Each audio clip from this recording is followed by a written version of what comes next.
Big TV భక్తి సమాచారం WhatsApp ఛానల్లో జాయిన్ అవ్వండి. అన్ని విశేషాలు ఎప్పటికప్పుడు తెలుసుకోండి. నమస్కారం గురుగారు. శ్రీమాత్రే నమః. శ్రీ గురుభ్యో నమః. గురుగారు, మనం గత వీడియోలో చెప్పుకోవడం జరిగింది అసలు వరలక్ష్మి వ్రతం అసలు ఎందుకు జరుపుకుంటాము అనేది కూడా. అయితే అసలు ఏ వారం చేసుకోవాలి అంటారు? అంటే మనం గత వీడియోలో 5 వారాలు వస్తున్నాయి అన్నాము. మరి ఏ వారం అసలు వరలక్ష్మి వ్రతం చేసుకోవాలి అంటారు? ఇక్కడ వరలక్ష్మి వ్రతంలో అమ్మవారు ఈ చారుమతి అనేటువంటి స్త్రీకి ముత్తైదువుకి కల్లో కనపడ్డప్పుడు కూడా పౌర్ణమి ముందు వచ్చేటువంటి శుక్రవారం అని చెప్పింది. అది 2వ శుక్రవారమా, ఒక్కో నెలలో 5 వారాలు రావచ్చు, 4 వారాలు రావచ్చు. పౌర్ణమి ముందు వచ్చేటువంటి శుక్రవారము అంటే మనకి ఆగస్టు 8వ తారీఖున అన్న తప్పనిసరి 8వ తారీఖు శుక్రవారం అయింది. ఆ రోజున చేసుకోవాలి తప్పితే అది 3వ శుక్రవారమా, 2వ శుక్రవారమా, పౌర్ణమి ముందు వచ్చే శుక్రవారం తప్పనిసరి అంతే. అది 2వది కావచ్చు, 1వది కావచ్చు. 1వది కాదు, 2 కానీ 3 కానీ అవుతుంటే ఈసారి 3వది అయింది. 8వ తారీఖున తప్పనిసరిగా వరలక్ష్మి వ్రతం యథావిధిగా ఇళ్లలో అందరూ చేసుకోవచ్చు. గురుగారు, చాలా మంది కూడా వరలక్ష్మి వ్రతాన్ని మన గత వీడియోలో అనుకున్నట్టుగా అంగరంగ వైభవంగా చేసుకుంటూ ఉంటారు. అయితే వరలక్ష్మి వ్రతం అంటేనే కలశం. కానీ చాలామంది కలశాన్ని అలంకరణ చేయకుండా అమ్మవారి విగ్రహానికి అలంకరణ చేస్తారు, పట్టు వస్త్రాలు కడతారు. మరి దానికి పూజా ఫలితం ఉంటుందంటారా?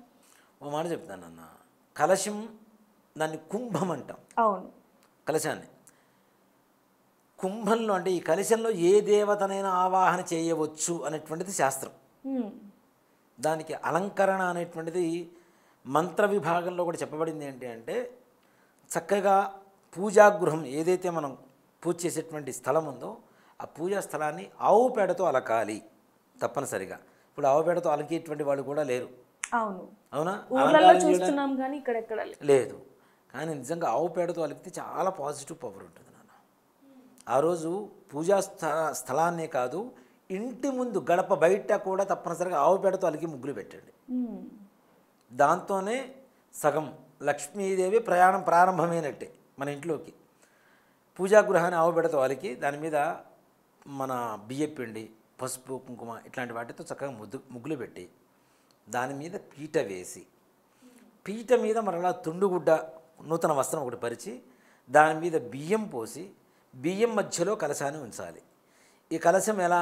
బంగారంది కావచ్చు, వెండిది కావచ్చు, రాయిది కావచ్చు, ఏదైనా సరే, మట్టి పాత్ర అయినా సరే, దాంట్లో ఏమాత్రం కూడా సమస్య లేదు. మనకున్న శక్తిని బట్టే మనం పెట్టుకోవచ్చు.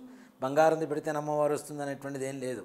బంగారు పాత్ర పెట్టేంత స్థాయి వరకు తీసుకెళ్ళిందంటే మట్టి పాత్ర దగ్గర స్టార్ట్ అయినప్పుడే. అవును, అంతే కదా.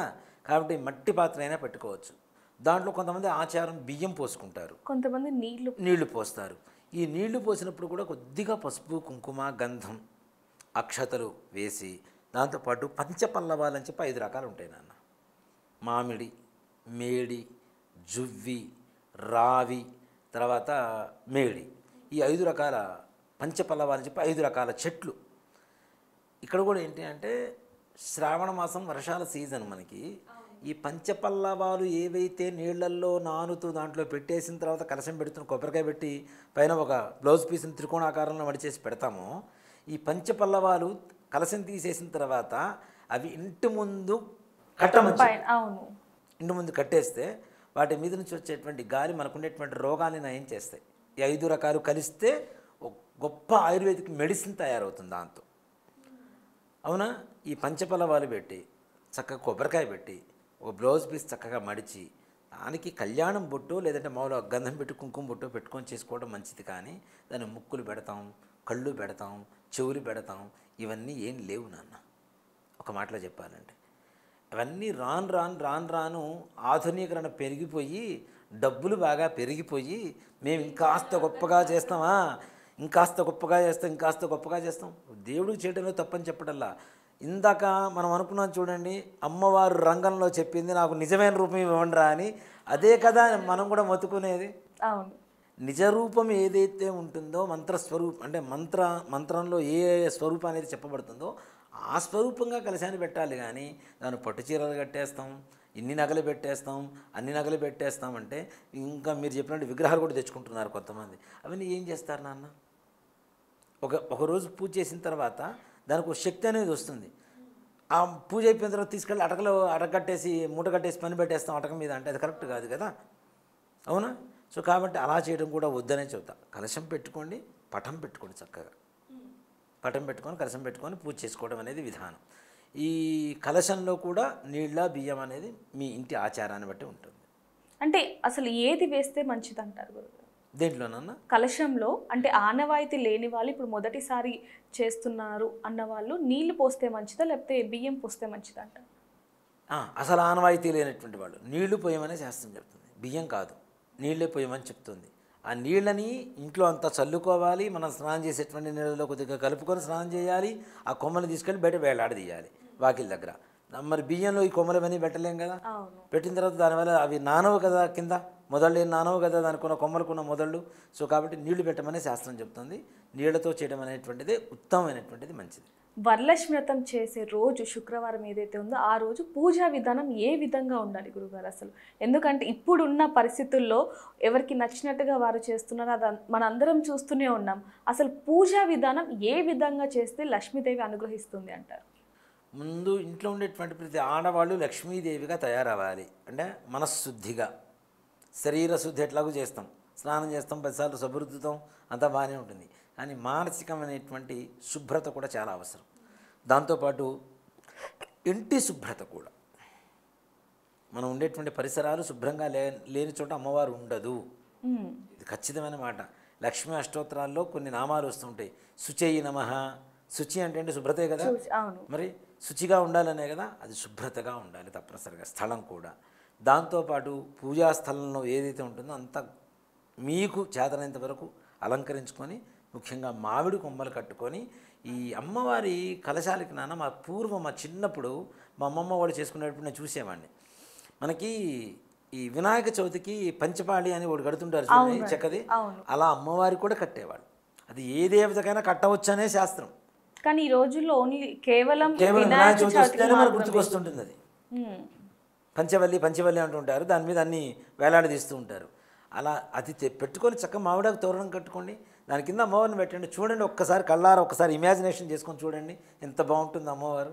ఆ పచ్చడి మామిడి కొమ్మల మధ్యలో కలశం పెడితే చూడటానికి ఎంత చక్కగా ఉంటుంది. అవును.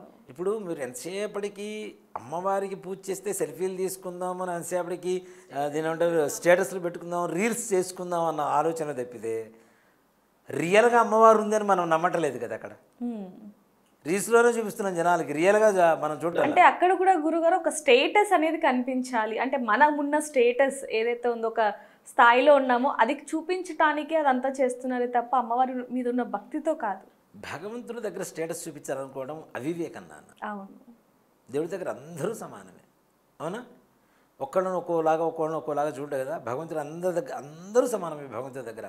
అందుకని ఒక మాట కూడా చదువుతుంటారు, గుళ్ళో పెళ్ళికి అందరూ పెద్దలే, అవునా? దేవుడి పెళ్ళికి అందరూ పెద్దలని చెబుతుంటారు. అంటే ప్రతి ఒక్కళ్ళు ఎవరైనా ఏ పనైనా చేయొచ్చు, దాంట్లో అనుమానం లేదు. అంటే అక్కడేంటి, భగవంతుడి దృష్టిలో అందరూ సమానులే. మనం చేసేటువంటి కర్మని బట్టి, పాపపుణ్యాల కర్మని బట్టి ఆయన మన మీద కలిగేటువంటి దృష్టి వేరే ఉంటుంది. అందుకని అందరూ సమానమే. అక్కడ స్టేటస్లు చూపించినంత మాత్రాన మీకు ఎక్కువ వచ్చేది లేదు, తక్కువ స్టేటస్లో ఉండి కొన్ని మట్టి ముంత పెట్టుకొని పూజ చేసుకున్నంత మాత్రాన అమ్మవారు అనుగ్రహించదని చెప్పడానికి లేదు. భక్తి లేని పూజలు ఎన్ని చేసినా, ఎన్ని లక్షలు ఖర్చు పెట్టినా, ఎంత డెకరేషన్లు చేసినా వృధా. ఇంకోటి గురుగారు, ముఖ్యంగా మనం చూసుకుంటే వరలక్ష్మి వ్రతం రోజే కాకుండా ఏవైతే 5 శుక్రవారాలు వస్తున్నాయి ఇప్పుడు, ఆ శుక్రవారాల్లో ముత్తైదులను పిలుస్తారు ఇంటికి. కానీ వాళ్ళకి చేసే మర్యాద కానివ్వండి, లేకపోతే ఇచ్చే తాంబూలంలో కూడా హెచ్చుతగులు ఉంటూ ఉంటాయి. అసలు తాంబూలం ఎలా ఇవ్వాలి అంటారు? ఒక మాట చెప్తానన్న, ఇక్కడ ముఖ్యంగా సంసార జీవితం, సంసారంలో ప్రశాంతత కావాలి అంటే గురుగ్రహ అనుగ్రహం చాలా విశేషం, అవునా? అందుకనే కొన్ని శాస్త్రాలు చెప్తుంటాయి, స్వబుద్ధి సుఖంచైవ పరబుద్ధిర్వినాశక గురుబుద్ధిర్విశేషత స్త్రీబుద్ధి ప్రళయాంతక అని చెప్పి శాస్త్రం చెప్తూనే ఉంది.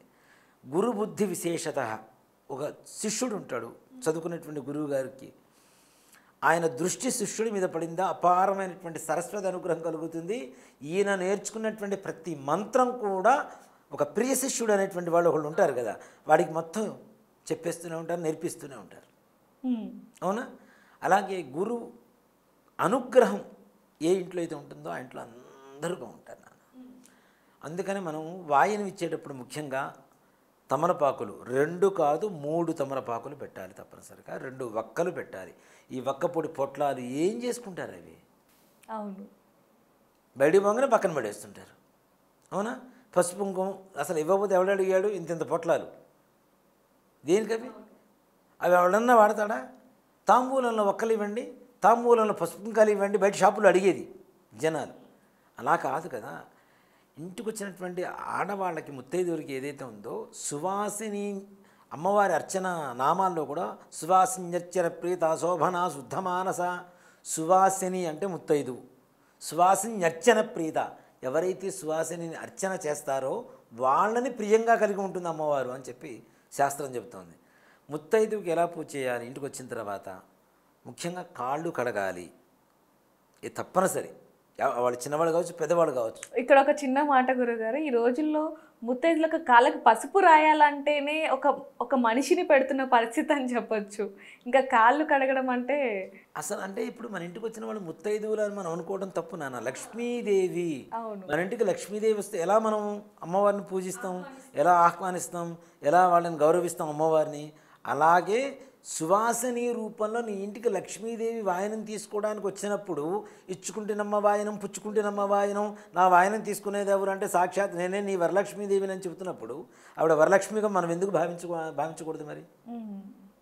కాబట్టి తప్పనిసరిగా కాళ్ళు కడగటం, కాళ్ళకు పసుపు పూయటం, చక్కగా పసుపు కూడా ఊరికి బొడ్డిన వరకు ఇట్లా అంటాం కాదు, నిండుగా కింద ఒక క్లాత్ వేసి దాని మీద వాళ్ళ పాదాలు పెట్టి చక్కగా నిండుగా పసుపు పోసి చక్కగా పారాన్ని బొట్టు పెట్టి వాళ్ళకి కుంకుమ బొట్టు పెట్టి వాళ్ళకి ఇచ్చేటువంటి వాయనంలో ముఖ్యంగా శనగలు నానబెట్టి పొద్దునుంచి సాయంత్రం వరకు లేదంటే ముందు రోజు నానబెట్టుకొని, ఇందాక నేను చెప్పాను చూడండి, గురుగ్రహ అనుగ్రహం ఉంటే బాగుంటుందని. గురువుకి ప్రీతికరమైనటువంటి వస్తువులేవి? శనగలు. అవి వాయనం ఇవ్వడం ద్వారా ఇంట్లో సుఖశాంతులు ఉంటాయి, తీసుకున్న వాళ్ళకు కూడా సుఖశాంతులు ఉంటాయి, వాయనం తీసుకున్న వాళ్ళకు కూడా తప్పనిసరిగా. అలా కాకుండా ఏదో ఊరికి పువ్వు తాంబూలం పండు తాంబూలం ఒకటి ఇచ్చేసి పంపిస్తామంటే అవి కాదు. తప్పనిసరిగా కాళ్ళు కడిగి పసుపు పూసి పారాన్ని బొట్టు పెట్టి, ఇక్కడ అమ్మవారికి మనం ఎట్లయితే బొట్టు పెడతామో అందుతున్న బొట్టు పెట్టి, మంగళసూత్రాలకు పూసుకోవడానికి పసుపు ఇచ్చి, అలాగే వాళ్ళకి తల్లో పెట్టుకోవడానికి పుష్పాలు ఇచ్చి, 3 తమలపాకులు 2 వక్కలు 2 పండ్లు పెట్టుకొని, శనగలు పెట్టుకొని, ఇంకా అవకాశం ఉంటే చీరలు పెట్టి, ఇంకా లేదు అంత కూడా అవకాశం లేదు కనీసం బ్లౌజ్ పీసులు తీసుకొని ఒక 5 ముత్తైదువుల కన్నా ఇచ్చుకుంటే, అంటే అలా ఇస్తేనే అమ్మవారు అనుగ్రహిస్తుందా అంటే మనకు సాక్షాత్ అమ్మవారిని చూడలేము, వీళ్ళ స్వరూపంలో అమ్మవారిని చూడమని చెప్పి దాని భావన కదా. వాళ్ళు వచ్చి ఇప్పుడు బ్రాహ్మడికి దానం ఇస్తాను నాన్న, బ్రాహ్మడికి ఇస్తున్నామా మహావిష్ణు స్వరూపంలో ఉన్నటువంటి బ్రాహ్మడికి ఇస్తున్నామా అంటే మహావిష్ణు స్వరూపంలో ఉన్న బ్రాహ్మడికి ఇస్తున్నామని చెప్తున్నాం. అలాగే మన ఇంటికి వచ్చినప్పుడు లక్ష్మీదేవే మన దగ్గర వాయనం తీసుకోవడానికి వచ్చింది అంటే ఎంత అదృష్టం ఉండాలి మనం, అవునా?